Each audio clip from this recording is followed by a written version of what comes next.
नमस्कार। ज्योतिष भारतीय संस्कृति की एक प्राचीन देन है। आप भी सोचते होंगे कि पिछले 15-20 वर्षों में ज्योतिष का प्रचलन बहुत ही तेजी से बढ़ रहा है। इसके कई प्रमुख कारण रहे हैं, क्योंकि एक तो हम अपने संस्कारों से, अपनी रीति रिवाजों से बहुत दूर होते जा रहे हैं। आपने देखा होगा कि पुराने टाइम में हुक्के पिए जाते थे, आज सिगरेट्स पी जा रही हैं, क्योंकि ज्योतिष कहता है कि राहु का भुजाल चंद्रमा से ठंडा होगा। अब राहु तो धुआं है, और वो धुआं पानी में से फिल्टर होकर आया करता था हुक्के की पाइप में से। अब वो जो पाइप है वो बुध की नली है, नाली बुध की। अब वो जो राहु का धुआं है वो पानी में से फिल्टर होकर आ रहा था, यानी कि राहु का भुचाल चंद्रमा से ठंडा हो रहा है। और आपने देखा होगा, मेरा कहना नहीं, ये डिस्कवरी का कहना है कि जो राहु है वो यानी हाथी, राहु को ज्योतिष हाथी मानता है, और हाथी हमेशा पानी में खेलता है, पानी में शांत रहता है। या फिर कोई हाथी अगर शरारती हो गया हो या बच्चा उसका शरारत कर रहा हो तो उसकी माँ को उसके सामने लाकर खड़ी कर दो, कभी भी वो बच्चा शरारत नहीं करेगा या शरारत करने से रुक जाएगा। इसी तरह से आज हमने सिगरेट्स पीने शुरू कर दिया, हम पेपर को जला रहे हैं, बुध खराब कर रहे हैं हम अपना। राहु क्या है? राहु आपने देखा होगा हाथी। राहु हमेशा बृहस्पति से शत्रुता का भाव रखता है। बृहस्पति से शत्रुता का भाव रखना यानी बृहस्पति, पीपल। आपने देखो राहु हमेशा पीपल के ही पत्ते खाया करता है।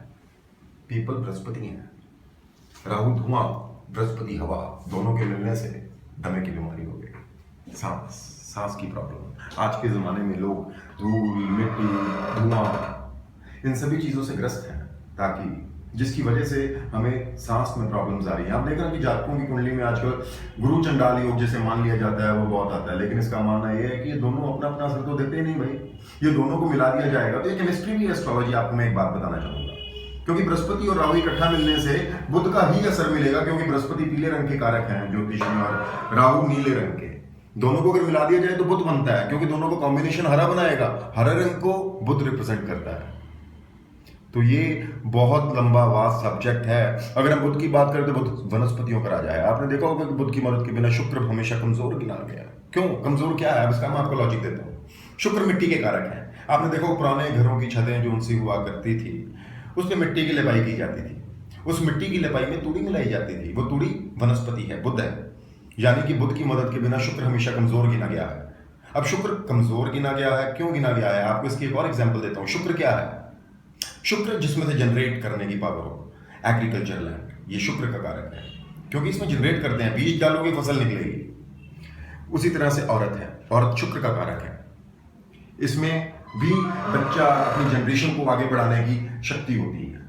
इसी तरह से परमात्मा ने औरत को चोटी दी है बुध के रूप में, यानी कि बिना चोटी वाला शुक्र हमेशा कमजोर गिना गया है। आपने देखा होगा इंदिरा गांधी, श्रीमती मायावती जी, इन दोनों के बाल नहीं है, कहां गृहस्थी का सुख मिला है इनको? ये वो लोग हैं जिन्हें लोग जानते हैं, और हजारों लोग ऐसे हैं जिसे हम जानते हैं, जिन पर हमने रिसर्च की है कि जिन लड़कियों के बाल कटे होंगे वो कभी भी गृहस्थी में शुभ फल नहीं प्राप्त कर पाएंगी। इसलिए लड़कियों को हमेशा ही लंबे बाल रखने चाहिए। आज डायबिटीज की बहुत बड़ी वजह है।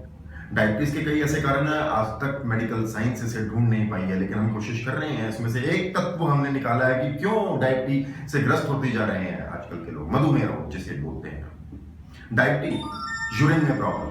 अब यूरिन केतु है, अरे भाई अगर हम एबॉर्शन करवाएंगे तो प्रॉब्लम तो आएगी ना। हम 2 बच्चों के बाद तीसरा बच्चा, चौथा बच्चा, 5वां बच्चा, बाद की बात है। हम एक के बाद ही ब्रेक लगाना स्टार्ट कर गए हैं। पुराने टाइम में 11-11, 12-12, 8-8 बच्चे हुआ करते थे भाई, तब तो नहीं हुआ करते थे। किसी को 10-10 साल का गैप हुआ करता था लड़का और लड़की के बीच में। आज कहते हैं कि जी हम उम्र लड़के के साथ शादी कर दो। कैसे कर दो? मेंटल लेवल ही नहीं मैच करेगा। इसलिए कम से कम 5 साल का गैप लड़के और लड़की की शादी में जरूर हो। और हमने ऐसी रिसर्च की हुई है, आपको मैं अपनी एक ऐसी रिसर्च बताऊंगा जो आप ढूंढते रहेंगे। आपको 70%, मैं 100 नहीं कहता, हो सकता है 90% निकल जाए, लेकिन मैं आपको मिनिमम टू मिनिमम बोलूंगा कि 70% कि आपको अकेला लड़का जिसका नाम राहुल हो, भाई ना हो, उसको पिता का सुख नहीं मिलेगा। राहुल नाम के आदमी को पिता का सुख नहीं होगा, सिर्फ तभी मिलेगा या फिर वो दलित समाज से बिलोंग करता है या उसके 2 भाई हैं। अकेला भाई होगा तो पिता का सुख असंभव ही होगा।